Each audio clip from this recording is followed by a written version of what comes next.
Hi, it's Christopher here, and we have something special for you.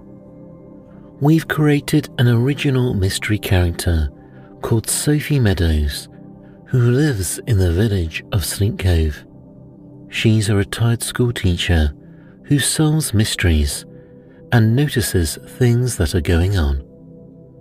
We were due to launch this on Mysteries at Midnight next year, but for Christmas, we've done 2 special episodes where Sophie solves a couple of festive mysteries. In this story, a Santa suit goes missing. Can Sophie solve the case? Please let us know in the comments what you thought of the story. We really want to know if you like them and want to hear more. If you want to hear the story without music, this will be on Mysteries at Midnight and Sleep Cove's Bedtime Story YouTube channel. I'll leave the links in the description. Let me set the scene and then let's begin. Nestled on the coast of England lies the picturesque village of Sleep Cove, with its quaint harbour and winding streets lined with charming shops and cosy cottages.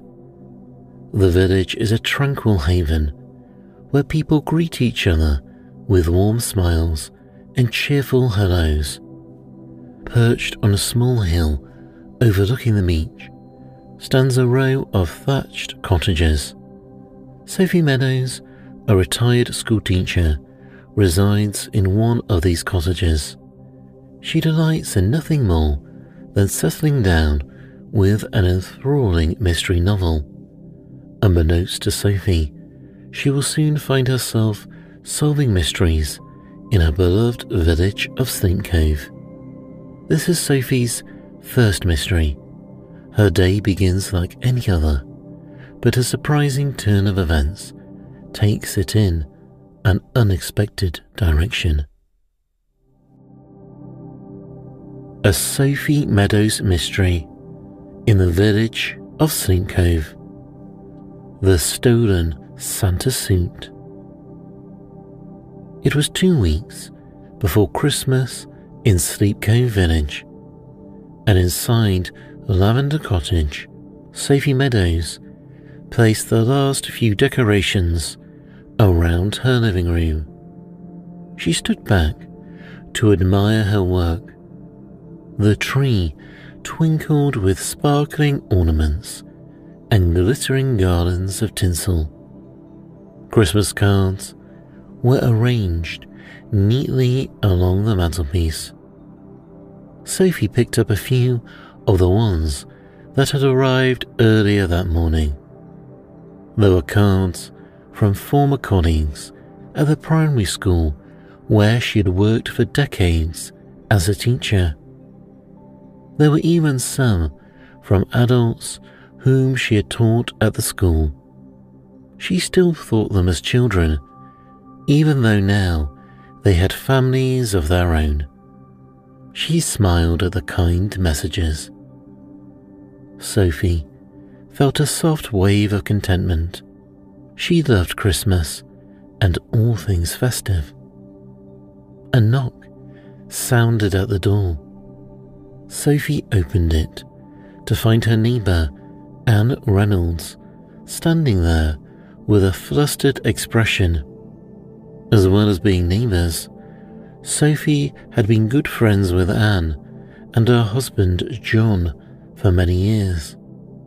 Sophie opened the door wider and invited Anne inside. "I wish I could," Anne said, "but I can't stay.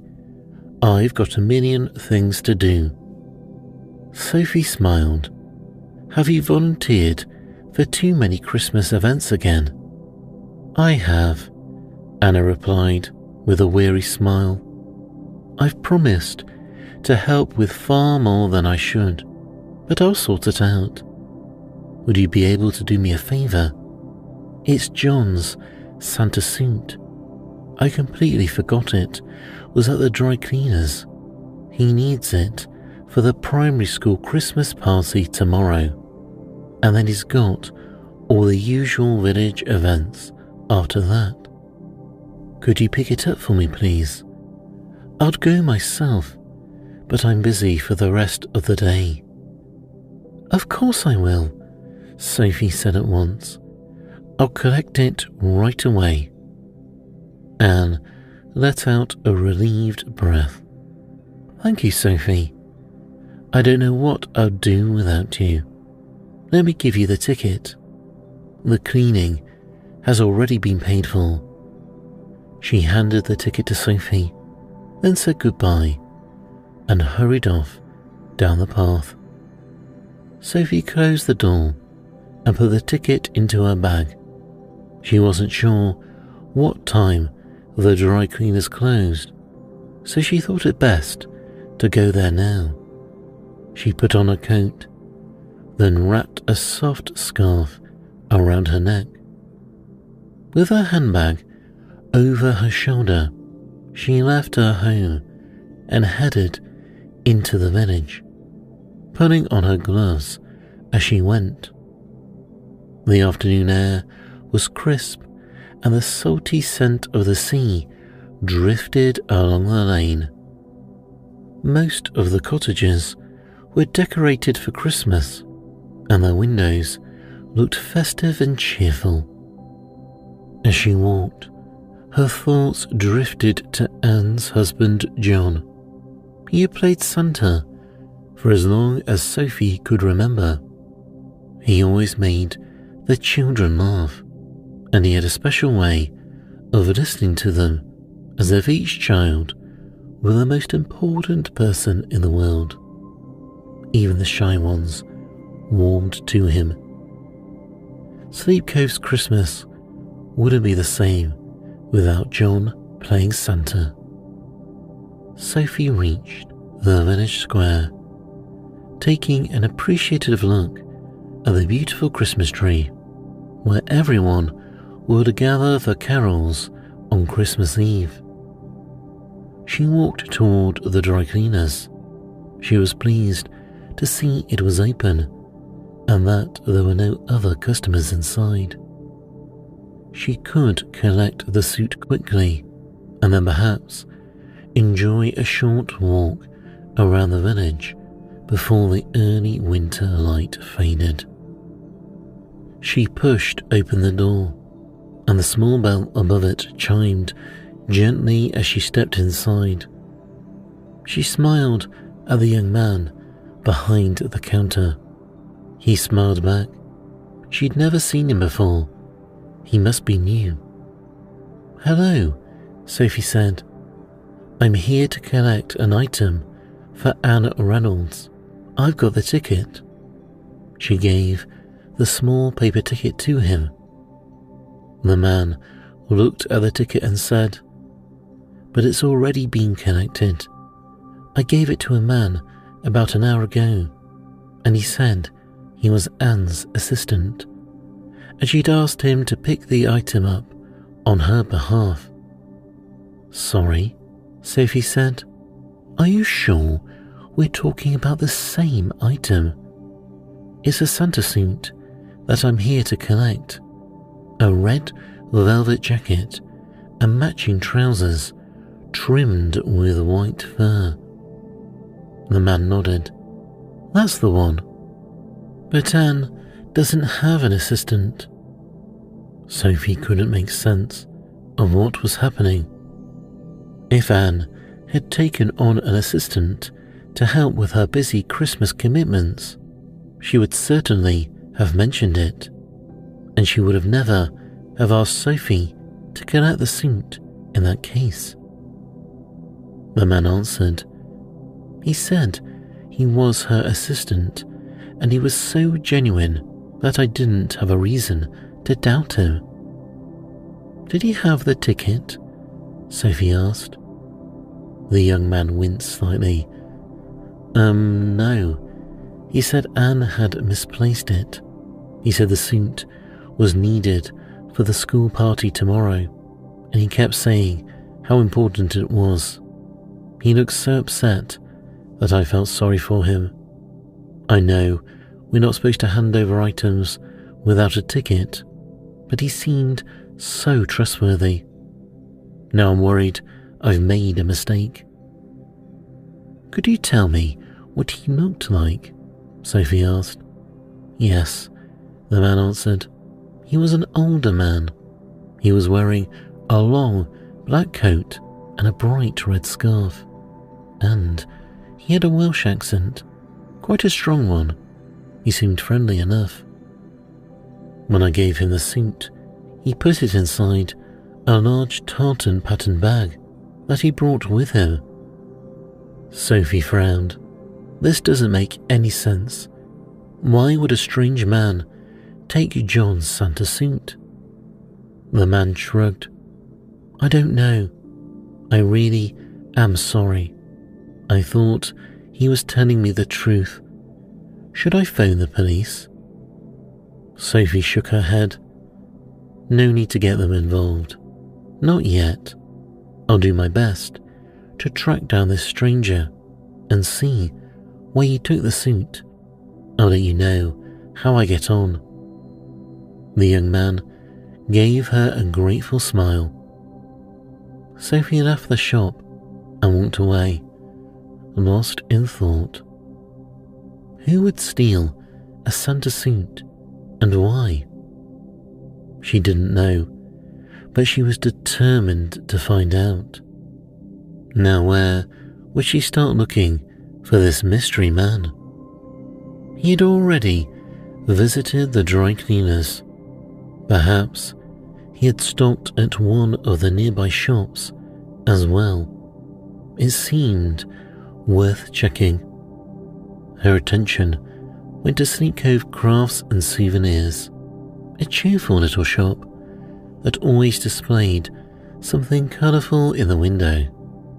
And it being the festive season, it was always popular with customers. Perhaps the man had visited the shop to buy some Christmas gifts or decorations. She had hoped he hadn't used his dishonest ways inside the shop as he had done with the dry cleaners. Sophie walked towards the crafts and souvenirs shop and went inside. A warm burst of scented air greeted her, filled with hints of pine, vanilla and cranberry. The shop was busy, with several customers examining ornaments and handmade decorations. People were lined up on the counter waiting to be served. Sophie strolled between the shelves, giving Cassandra, the young woman behind the counter, time to finish serving. The displays in the shop were arranged with care. There were carved wooden ornaments, knitted scarves in soft winter colours, and a selection of local crafts arranged neatly on a table. Sophie paused in front of a stand filled with small fridge magnets that showed local landmarks. One featured the Sleep Cove Lighthouse in bright, cheerful colours. Another showed the curved beach where Sophie often walked in the mornings.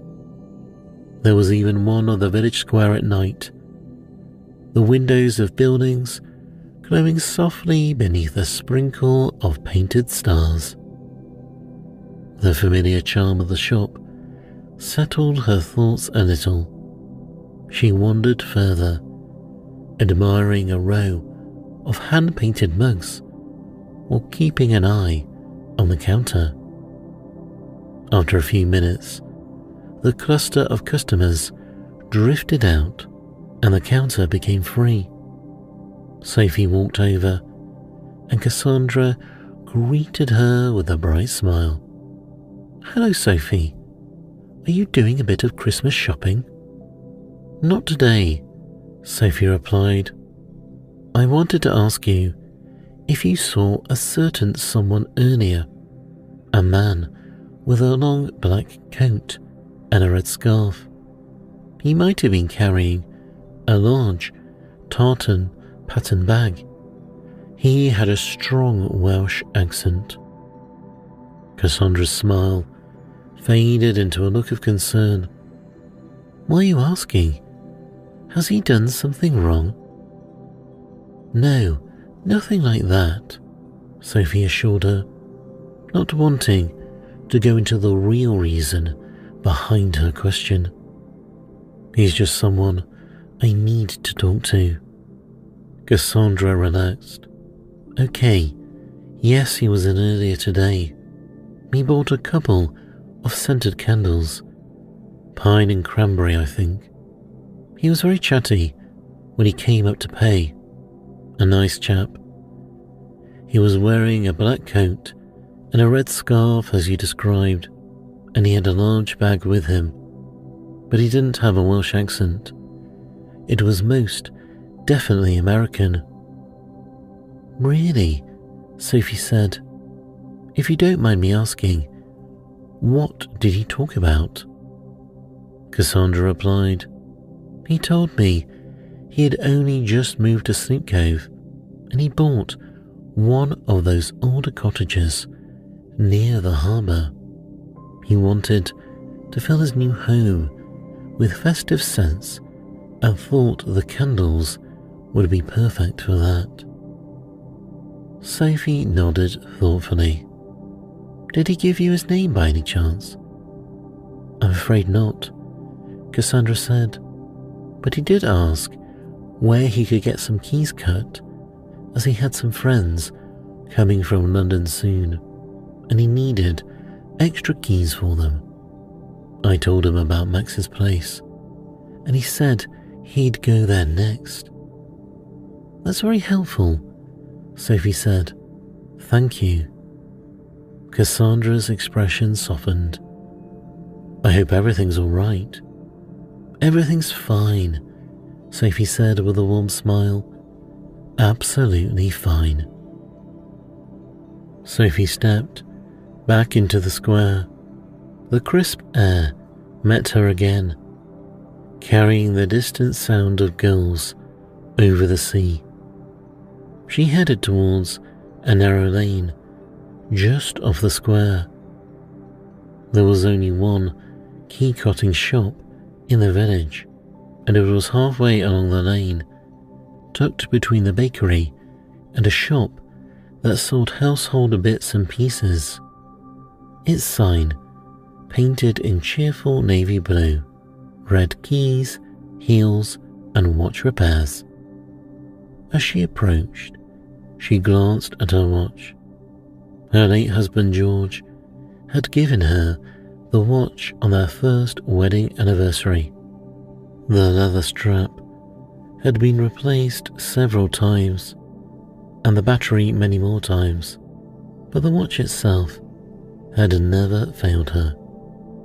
She touched the face of it lightly, feeling affection for the memory it carried. Sophie entered the shop, which was run by a lovely chap called Max.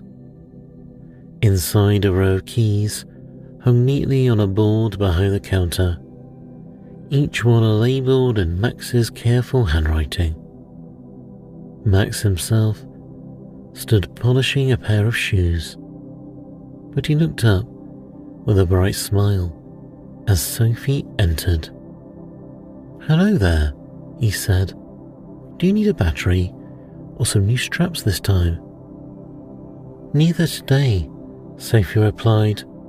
I wanted to ask you about someone and if you've seen him today. I was told he might have called in. He's someone I need to speak to. Nothing to worry about. She gave a description of the mystery man and added that he could either have a Welsh accent or an American one. Max set the shoes aside and nodded. Yes, I remember him. He came in, but he didn't have a Welsh or American accent. He had an Irish one. Sophie tried to hide her surprise, another accent to add to the growing list. He said he had friends visiting from London over Christmas. Max continued. He needed extra keys so they could come and go while they were here. He mentioned that they'd be joining him after their final performance, although he didn't say what kind of performance that was, and I didn't ask. Final performance? Sophie repeated. That makes me think of actors, musicians, or some kind of other performers. Did he tell you anything else? Did he tell you his name? Max replied no. We chatted a while as I cut the keys, but only about Sleep Cove and the events we have over Christmas.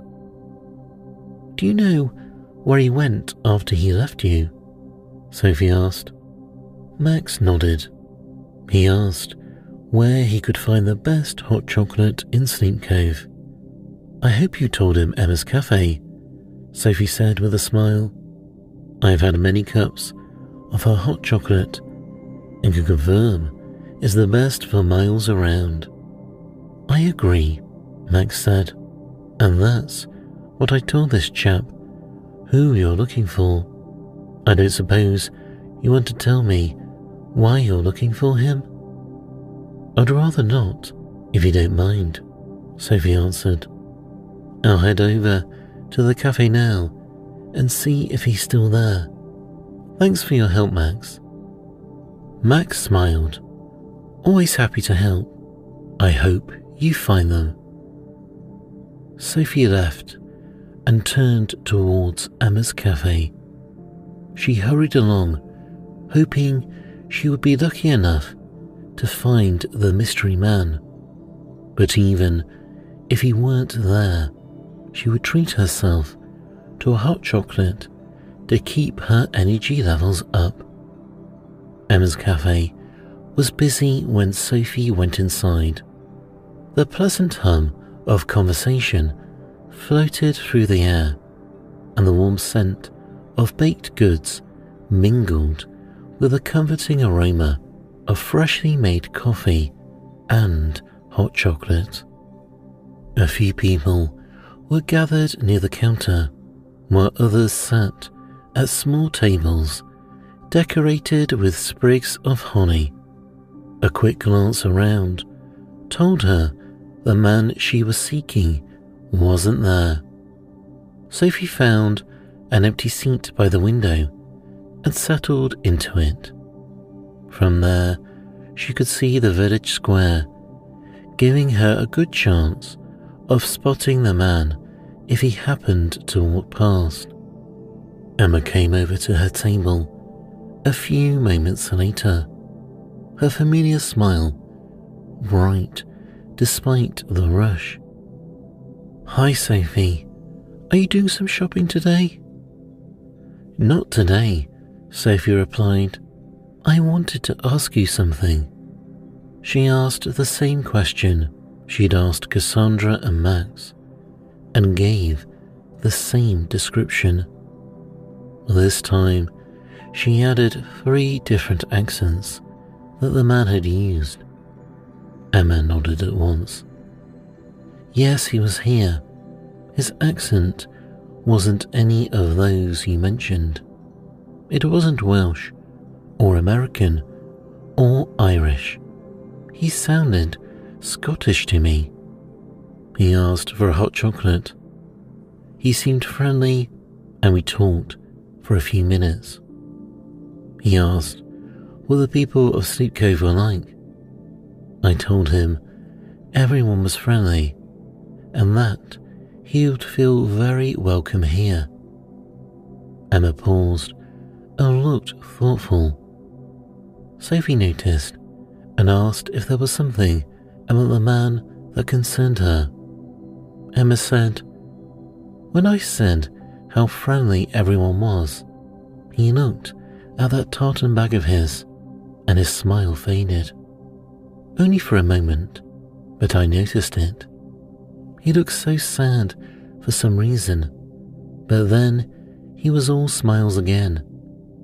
He brought his drink over, and he seemed to enjoy it, but I could see That sad look on his face had returned. Once he finished his drink, he paid for it and left. Do you know where he went next? Sophie asked.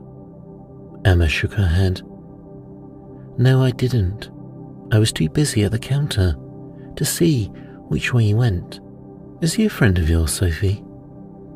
Not really, she replied, but I would like to talk to him. Now, could I order one of your delicious hot chocolates with whipped cream on the top, please? Of course, I'll bring it right over. Emma walked away. Sophie kept a watchful eye on the village square, ready to leap into action if needed. Although, if the man were to appear, she would like him to do so after she finished her drink. A few minutes later, Emma returned with a tall mug of hot chocolate topped with a generous swirl of whipped cream. Sophie thanked her and then wrapped her hands around the warm cup and continued looking out of the window. The village square was full of festive charm. Fairy lights were wrapped neatly around the trees, and small decorations hung from the shop windows. A few people walked by wearing brightly coloured hats and scarves. She took a sip of her drink. It was warm and rich, exactly what she needed.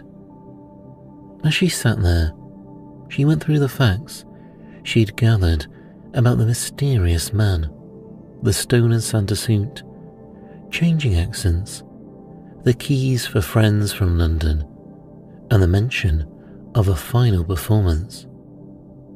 He said he lived in one of those old cottages by the harbour, so perhaps she would go there next and ask around, see if anyone knew him.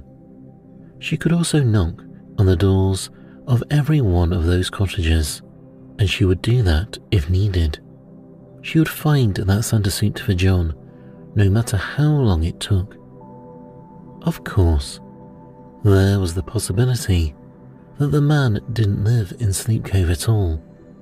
He could have been fabricating lies to cover his tracks. Sophie sighed. She hoped that wasn't the case.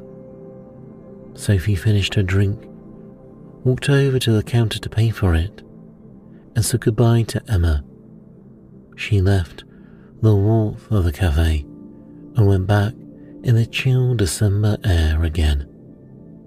As she walked along, she passed the dry cleaners and noticed the lights were off and the sign on the door had been turned to closed. Must be an early closing day.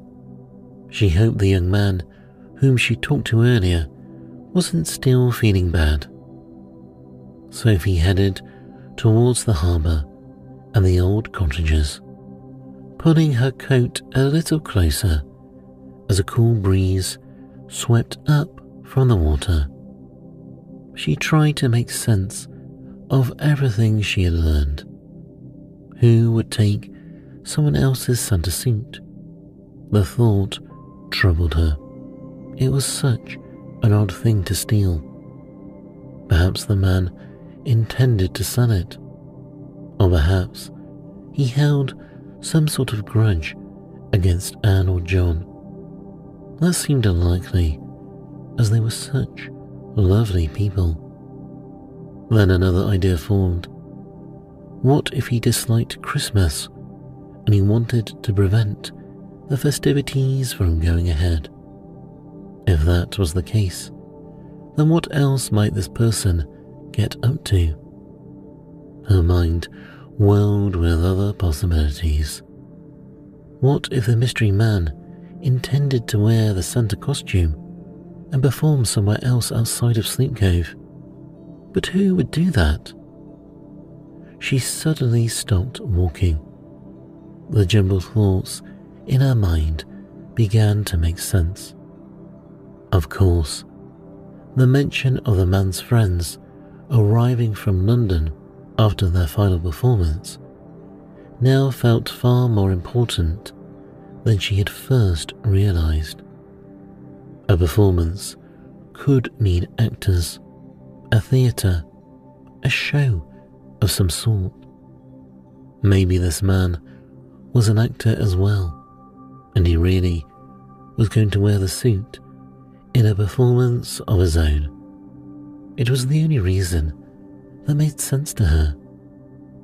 She continued walking, intending to head straight for the old row of cottages near the water, but someone caught her eye. A man sat alone on a bench facing the sea. He wore a long black coat and a red scarf, and a large tartan-patterned bag rested on the ground beside his feet. She approached him slowly, not wanting him to see her and perhaps make a break for it. She really wasn't in the mood for chasing someone through the streets of Sleep Cove. The closer she got, the more she noticed the kindness in the man's features. His face was lined in a way that suggested both laughter and experience. His grey hair, brushed neatly back, lifted slightly in the breeze. His eyes held a thoughtful, far-away look, and his gloved hands rested in his lap. Sophie stopped beside the bench. "May I sit with you?" she asked softly. He turned to her, surprised but not displeased. "Yes, of course," he replied. His voice was English, perfectly clear and precise. It carried a gentle resonance, and Sophie thought it was the sort of voice that could hold the attention of an audience without effort. Sophie sat beside him and said, "I've been looking for you." His eyebrows lifted slightly. "Looking for me? Whatever for?" Sophie explained. "My neighbour Anne asked me to pick up her husband's Santa suit from the dry cleaners earlier. When I arrived, I was told someone else had collected it. I've been trying to find out who that was." The man shifted slightly. His expression tightened with discomfort, though he remained silent. Sophie watched him for a moment, then asked gently, "Are you an actor? Perhaps a retired one?" His surprise showed clearly. "Yes, I am," he said. "How did you work that out? Are you a detective?" Sophie laughed lightly. "Not at all. I've read a lot of mystery novels and always try to solve them before the ending. I notice small things. During my search for you, I've discovered that you used several different accents around the village today, and you mentioned friends arriving from London after their final performance. It made sense once I thought about it. And you have a wonderful voice, one that would carry beautifully across a packed theatre." At this, the man's expression softened into a modest smile. "That's kind of you to say so. I must apologize profusely for the merry dance I must have led you as you sought me out." He held out a gloved hand. "Before I proceed with an explanation of why I've committed such a terrible crime, let me introduce myself. I'm Fenton Fontaine, formerly of London, and an actor for more years than I care to remember." Sophie introduced herself, and they shook hands. She knew it was best to let him continue talking, to confess, as it were. "Sophie," he began, You are absolutely correct. My friends are presently in the West End, bringing a Christmas mystery to life upon the stage. A delightful production, if I may say so. Full of intrigue and timed snowfall. I've missed them terribly, and simply cannot wait to hear about their latest production and how it was received. With a slow, almost ceremonial movement, he lifted the bag from the ground. He held it out as if presenting a prop from a climactic scene. "Inside is the Santa suit," he said, his voice filled with regret, a symbol of my foolishness. I have never ever committed a crime in my life. Shame has been my companion all afternoon. Sophie placed the bag beside her and studied him. She asked, "Did you retire quite recently? Are you missing acting?" Fenton sighed heavily. "You are very astute. Yes, I miss acting very much. I knew it was time to move aside and let the younger actors take my place. That's how the acting world is. One of my favourite aspects of performing was appearing as Santa for the local schools during the festive season. I threw myself into the character and enjoyed it immensely. And oh, the joy on the children's faces. I cherished every moment." He pressed a hand to his heart and smiled softly at the treasured memories. "I was in the dry cleaners last week," he continued. "I saw your friend Anne drop off the Santa suit. She spoke with a woman behind the counter about her husband John and how he loved playing Santa every year. I must confess that a terrible feeling of envy swept through me. I'm so ashamed to admit that, and I pushed the feeling aside without delay before it could take hold of me. When I called into the cleaners to collect my items earlier today, I saw the suit hanging unclaimed behind the counter. Temptation seized me. I remembered Anne's name. I always remember names. A gift from the theatre. I told myself that if the suit went missing, perhaps I could step in with my own costume and save the day. You see, I've brought my Santa costume from London, as well as many other costumes from my time in the theatre. The thought of performing one more time overrode any sensible thoughts, and before I knew it, I made up a tale about collecting the suit on Anne's behalf, and then I was walking out of the dry cleaners with the suit in my bag. I left my own cleaning behind to collect later, if I can ever show my face in there again, of course." He fell silent and gazed out at the sea. Sophie asked what happened. Fenton carried on. "Once I left the dry cleaners, I proceeded with some other errands and tried to ignore what I've done. But everything soon changed. Every person I met was warm, friendly and sincere. I feel the weight of what I had done growing heavier with each conversation.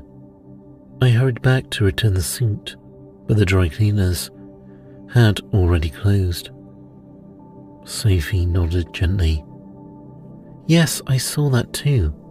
Can I ask, why do you use the different accents?" He lifted one hand in a small flourish. "Ah, that is the actor in me, refusing to go quietly. I just couldn't help myself, Sophie. Would you be kind enough to take me to Anne's house? I must apologize to her. I would not have a peaceful night until I do so." Sophie saw the sincerity in him. "Anne is out for the day, but I'll speak to her later to explain everything. I'm sure she'll understand. Fenton bowed his head. That's very generous of you, Sophie. I apologize for all the distress I've caused you. If you'll excuse me, I must make preparations to leave Sleep Cove at first light tomorrow. Why? Sophie asked. Don't you like Sleep Cove? He put a hand over his heart. I adore this wonderful village. Who wouldn't? But how can I remain in such a lovely place after committing such a crime? And at Christmas no less. It would be quite improper. No one needs to know what's happened, Sophie said, apart from Anne and the man at the cleaners, of course. And no real harm has been done. People make mistakes. It's part of being human. Sometimes it's even what makes us interesting. Fenton nodded. You speak with great wisdom. And where indeed would the theatre be if stories did not contain conflicts and lapses in judgment? Theatre thrives on error and redemption. But still, I feel part of me would not be fulfilled if I remain here without something creative to occupy me. Perhaps I should return to London and seek work backstage. A non-acting position in the theatre would allow me to remain close to actors and the world I love. An idea formed in Sophie's mind. Fenton, have you considered starting an amateur dramatics club? You could start one here in Sleep Cove. We don't have one. For a few seconds, Fenton stared at Sophie, apparently speechless. Then in one fluid movement, he rose from the bench and placed both hands over his heart. My dear, wonderful Sophie, what a marvellous idea. Simply marvellous. An amateur dramatics club right here in this beautiful village. Imagine the productions we could stage. Seasonal plays, classic comedies, perhaps even a mystery with a dramatic twist. Oh, the possibilities. He closed his eyes and smiled in pure delight. Fenton opened his eyes and asked, would people welcome such a club? Would they welcome me? Sophie answered, I think everyone would embrace the club and you wholeheartedly, and I feel it would be an instant success. He bowed to Sophie, his scarf lifting slightly in the breeze. You have my sincere thanks. You have given an old actor a new direction, and who knows, perhaps when I write a mystery story, you could play the leading part. Sophie laughed and waved the suggestion away. That is very kind, but I think I will leave the stage to others. Fenton smiled. I must return to my cottage at once and begin making plans. Drafts, casting ideas, a mission awaits me, and I shall call Anne first thing in the morning to apologize properly. I owe her that. Do you mind giving me her address? Sophie did so. Fenton tapped his head and informed her the address had been committed to memory. He said, I must also apologize to that young man at the cleaners. He must feel dreadful, poor lad, and it's all my fault. I do hope we meet again soon, my dear Sophie Meadows. Fenton bid her farewell with a flourish of his hand and walked away, his coat swaying and his steps almost floating. Sophie smiled as she watched him go. Then she stood up, and with a tartan pattern bag in her hand, she returned home. Later that day, she visited Anne and gave her the Santa suit. Sophie explained what had happened to it and about her meeting with Fenton Fontaine. Anne was astonished, but understanding, as she brightened immediately at the idea of the new Amateur Dramatics Club, and she said she would be the first in line to join in. That evening, when Sophie finally settled into bed, she thought fondly about the day, the unexpected turns, Fenton's theatrical confession, the kindness of the village. The Santa suit was safely returned, and the promise of something new and joyful for Sleep Cove was here. She relaxed against her soft pillows and closed her eyes. She had rather enjoyed solving a mystery. Perhaps she would get the opportunity to solve another one soon. Sophie fell into a deep, restful sleep.